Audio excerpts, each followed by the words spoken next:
Throughout the past semester of sorry, 1 second.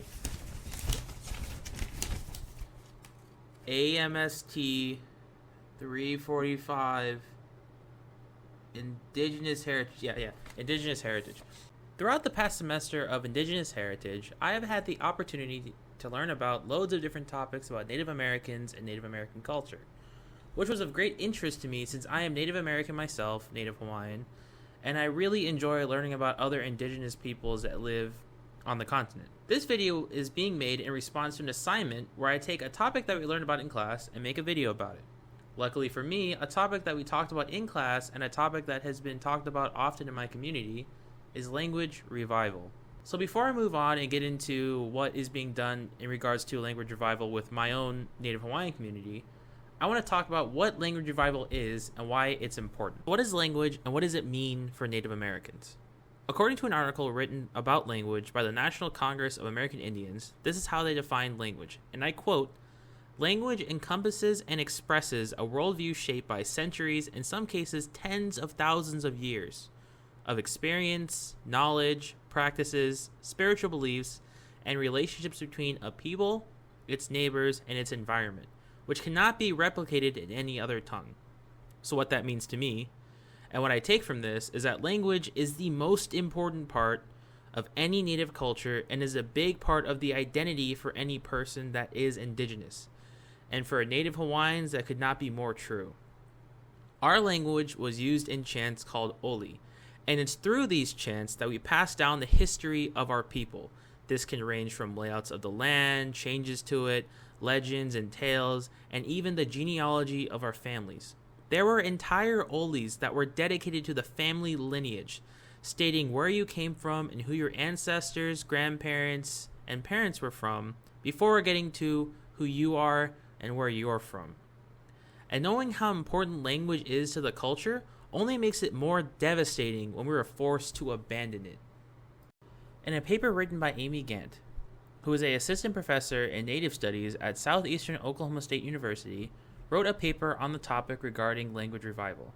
More specifically, why language needs to be revived in the first place under the lens of indigenous languages. And I quote, "The reasons that indigenous languages are disappearing are multiple and varied. The arrival of Europeans to the North American continent started the process of language decline as early as the 1600s.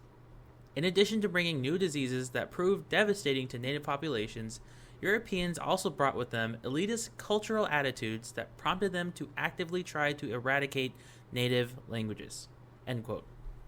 Amy goes on further in the paper to explain that the European colonizers viewed our way of life as uncivilized and uncultured. And this is coming from the people who eat beans for breakfast and call Chinese food. Did anyone order a Chinese? And they forced many natives into boarding schools in order to assimilate them into the European way of life and to remove any instance of an indigenous person's heritage, thus almost completely eradicating the culture and almost killing off the languages. This happened in a similar way to my own people with the boarding schools and the death of language. But thankfully, we had a massive cultural revival called the Hawaiian Renaissance. The Hawaiian Renaissance was during the 1970s and was just a massive cultural revival. An explosion of music, oli, and hula was attributed to this time and saved the Hawaiian culture from the brink of extinction. Our identity was taken back, and the ramifications of this movement can still be felt today, including our own and current language revival movements. For Native Hawaiians, many things have happened in regards to our language revival movement. And during the rest of this video, I will be talking about 3 articles that I found that focus on different ways that the language is being revived. The first of these articles talks about the restoration of Hawaiian language press or newspapers.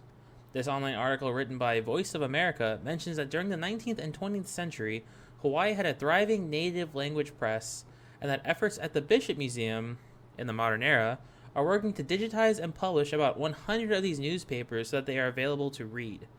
There's also a newspaper that's being printed today where the entire thing is written and published exclusively in Native Hawaiian.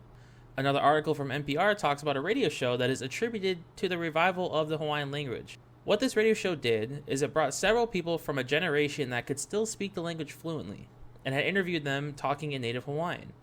What made this more influential for the movement is that younger Hawaiians got to hear the elders talk fluently in Native Hawaiian, and this sparked plenty of interest in them wanting to learn the language so they could understand what the elders were saying. A more recent concept development that is going after K-12 schools has been the introduction of immersion schools. An immersion school is a place where people living on the Hawaiian Islands can attend in order to immerse themselves completely in the language and partially in the culture. All of the subjects that are taught up until 5th grade are taught exclusively in Hawaiian. And after 5th grade, English is introduced, but Hawaiian is still taught as a core language in the program.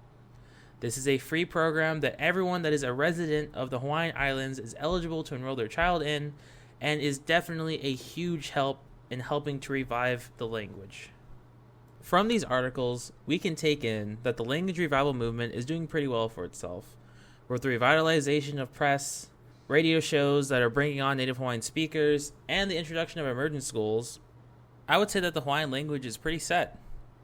While we will have to wait a pretty long time to figure out if any of these actually do anything for the language, I'm feeling pretty confident in what the movement is doing as of right now, and I feel like the language will be here long after I'm gone. Or, before the sun wipes out the planet or something like that. So I just want to say a quick thank you for watching this video, and if you want to check out any of the sources that I used to make this video, it will be in the Google Drive photo that this video will be stationed in. And yeah,